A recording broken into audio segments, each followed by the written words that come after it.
مرد اس عورت سے آدھی محبت کرنے لگتا ہے جو اس کی پوری بات سننے لگتی ہے۔ عورت کو عزت نہ ملے تو وہ اپنی ذات کے خول میں بند ہو جاتی ہے۔ مرد سمجھتا ہے اس نے عورت کو تسخیر کر لیا ہے، اس نے دب کر خاموشی اختیار کر لی ہے۔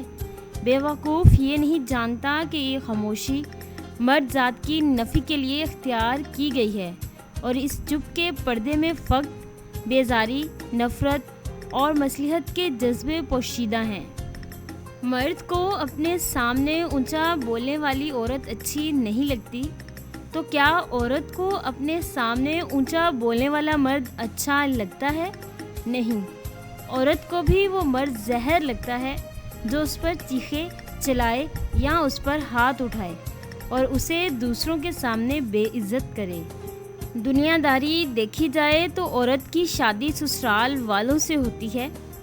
شریعت دیکھی جائے تو عورت پر سب سے زیادہ حق اس کے شوہر کا ہوتا ہے، مگر آج کی عورت کو شوہر سے زیادہ سسرال والوں کو خوش رکھنا پڑتا ہے۔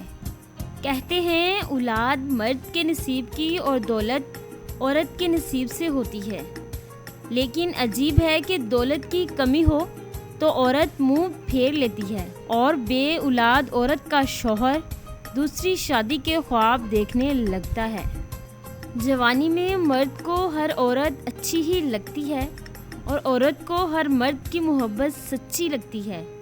عورت کا بس دیکھ لینا بھی مرد کو ادا لگتی ہے، اور مرد کی ذرا سی ہمدردی عورت کو اطراف محبت نظر آتی ہے۔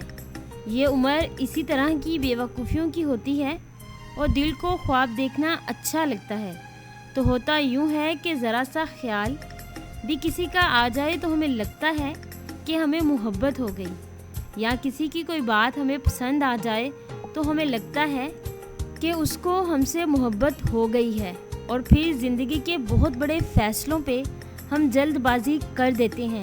اسی طرح کی محبتیں تو ہوتی رہتی ہیں، اور آپ ہیں کہ بھاگ کر اطراف محبت کرنا چاہتے ہیں۔ خود کو وقت دیں اور دوسروں کو بھی وقت دیں، صرف وقت ایسی محبتوں کی سچائی ثابت کر سکتا ہے۔